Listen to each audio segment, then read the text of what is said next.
पहलगाम के बहाने नफरती चिंटू सक्रिय हो गए। फैलाया जा रहा है कि आतंकवादियों ने धर्म पूछा, जात नहीं पूछी, धर्म पूछकर गोली मारी। कहने का मतलब इसकी सुरक्षा जो है आतंकवादियों से जितना खतरे में है उससे कहीं ज़्यादा इन नफरती चिंटुओं के कारण देश की सुरक्षा खतरे में है।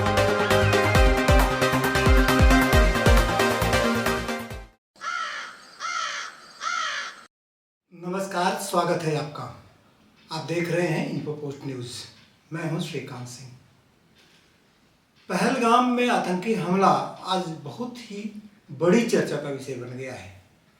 अंतर्राष्ट्रीय स्तर पर इसकी चर्चा हो रही है। लेकिन जो सबसे दुर्भाग्यपूर्ण बात है वो ये है कि इस पहलगाम के बहाने नफरती चिंटू सक्रिय हो गए हैं।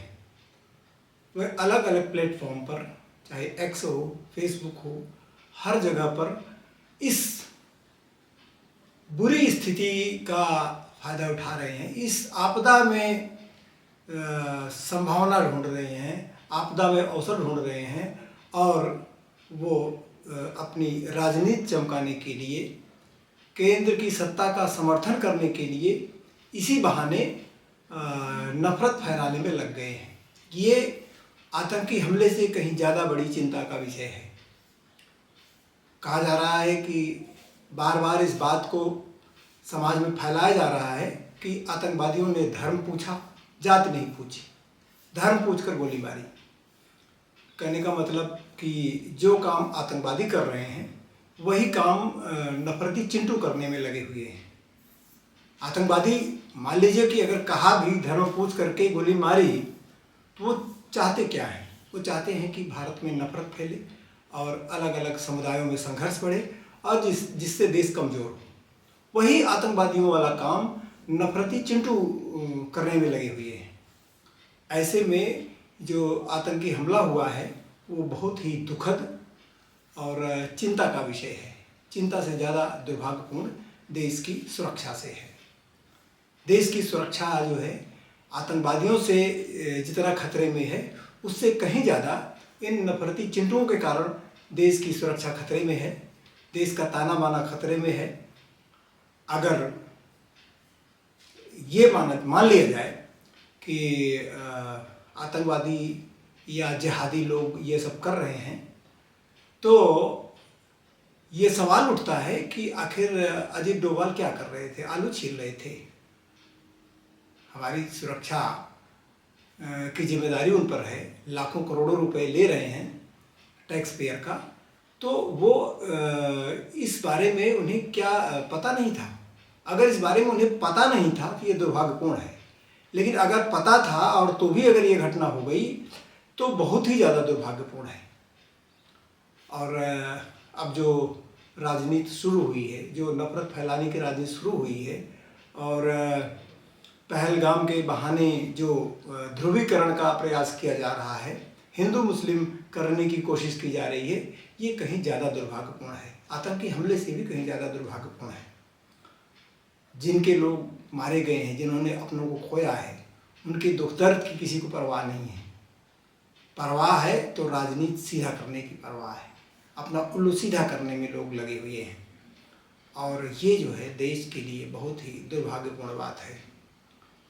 इस आतंकी हमले में क्या हुआ, कैसे हुआ, ये हम बताएंगे आपको और जैसा कुछ समाचारों में मिल के आया है वो हम बताएंगे। लेकिन नफरती चिंटुओं से जो बची खुची बात है उसे गोदी मीडिया पूरा कर रहा है। ये अपने आप में सच है कि अगर देश में ताना बाना सही नहीं रहेगा, सामाजिक ताना बाना ठीक नहीं रहेगा, अगर नफरत फैलेगी तो आतंकवादियों से कहीं ज़्यादा खतरा होगा। क्योंकि आतंकवादी तो किसी विशेष इलाके में आपके लिए खतरा है, लेकिन ये जो नफरत है, इस नफरत से दंगा फैल सकता है और इस दंगे की वजह से देश में आप कहीं भी हैं, आप की सुरक्षा खतरे में पड़ जाएगी। और तरह तरह के नाटक किए जा रहे हैं। यहाँ तक ये भी कहा जा रहा है कि जिस तरह से पुलवामा को होने दिया गया उसी तरह से पहलगाम को भी होने दिया गया। अगर ऐसा नहीं था तो आखिर वहाँ पर सुरक्षा क्यों नहीं थी?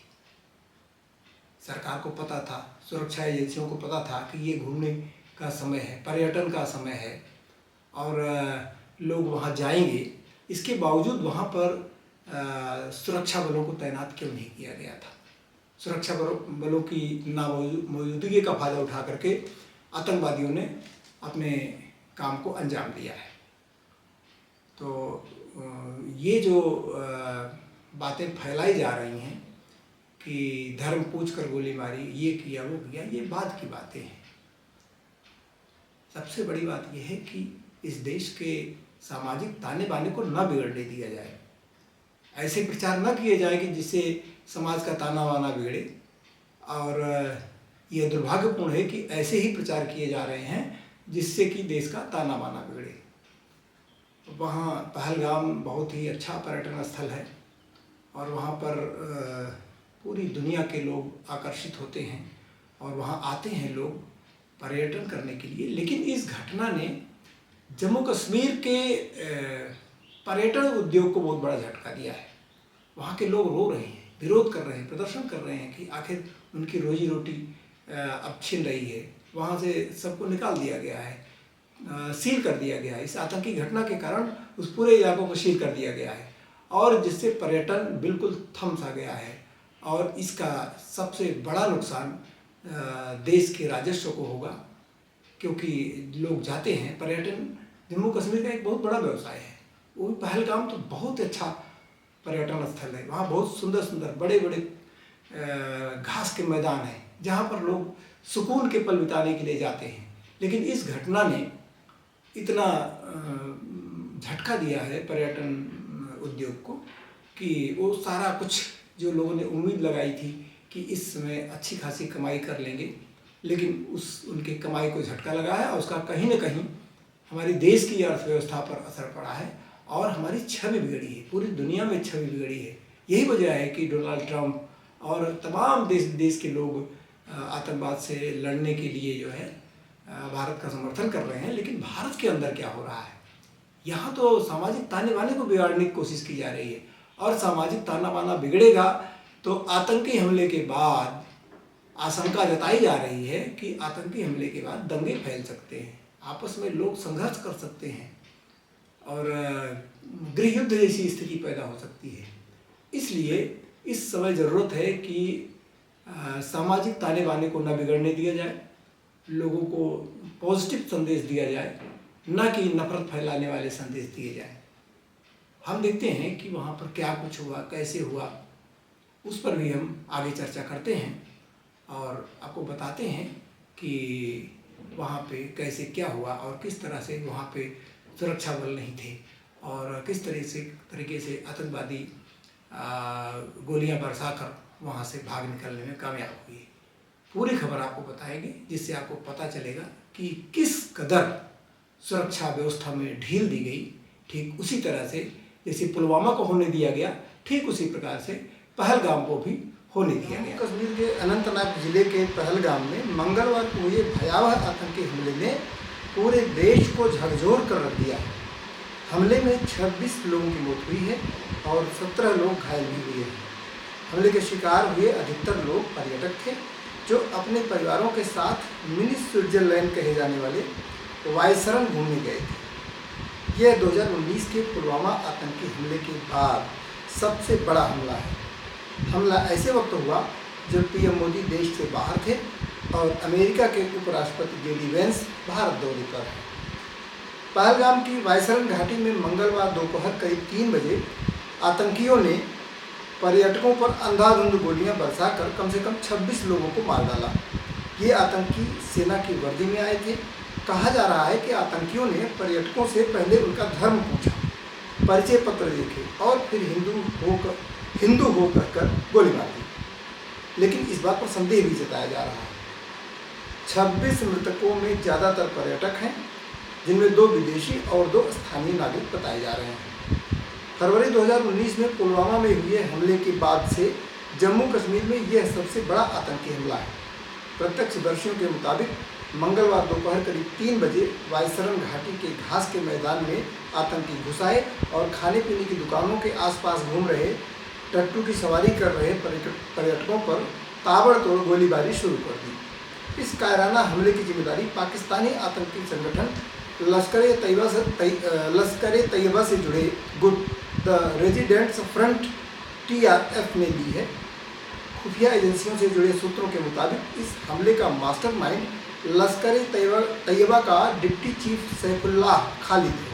बताया जा रहा है कि सैफुल्लाह खालिद आतंकी हाफिज सईद का बेहद करीबी है। पाकिस्तानी सेना पर उसका इतना प्रभाव है कि सेना उसका फूलों से स्वागत करती है। वह सेना के अधिकारियों की पूरी मदद करता है, साथ ही पाकिस्तानी सेना के जवानों को भारत के खिलाफ भड़काता है। पहलगाम आतंकी हमले से 2 महीने पहले सैफुल्लाह खालिद पाकिस्तान के पंजाब के कंगनपुर पहुंचा था। यहां उसे पाकिस्तानी सेना के कर्नल जाहिद जरीन खट्टक ने जिहादी भाषण देने के लिए वहां बुलाया था। वहां उसने पाकिस्तानी सेना को भारत के खिलाफ भड़काया।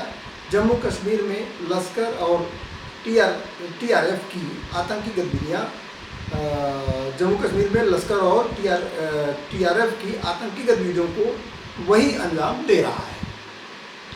तो ये रहा घटनाक्रम, और आप हमें बताएं कि ये जो नफरत फैलाई जा रही है और बजाय सुरक्षा की समीक्षा करने के, देश की सुरक्षा के लिए जो लोग जिम्मेदार हैं उनसे सवाल पूछने के, और ये जो धार्मिक ताने बाने को बिगाड़ा जा रहा है, नफरतें फैलाई जा रही हैं, क्या इससे आतंकवाद रुक जाएगा? नफरत फैलाने से आतंकवाद रुक जाएगा? लोग ये भी कह रहे हैं कि जम्मू कश्मीर में बताया जा रहा था कि सब चंगासी, लेकिन इस घटना ने बता दिया है कि सब चंगासी नहीं है, वहाँ पर कुछ गड़बड़ है। और जब वहाँ केंद्र शासित प्रदेश घोषित कर दिया गया तो वहाँ की सुरक्षा की जिम्मेदारी केंद्र सरकार की होती है। आखिर केंद्र सरकार क्या कर रही थी? गृह मंत्री क्या कर रहे थे? देश के लोगों की सुरक्षा करना गृह मंत्री की जिम्मेदारी है, लेकिन वो क्या कर रहे थे? उन पर भी सवाल उठ रहे हैं, और हमारे खुफिया एजेंसियों पर भी सवाल उठ रहे हैं, और जितने भी लोग सुरक्षा से जुड़े हैं उन पर भी सवाल उठ रहे हैं। इस पूरे मामले की तह तक जाकर जांच होनी चाहिए और इसका पता लगाया जाना चाहिए कि ये इस हमले को आतंकी कैसे अंजाम देने में कामयाब हो गए। आपको क्या लगता है? आपकी नज़र में देश की सुरक्षा कैसे मजबूत हो सकती है?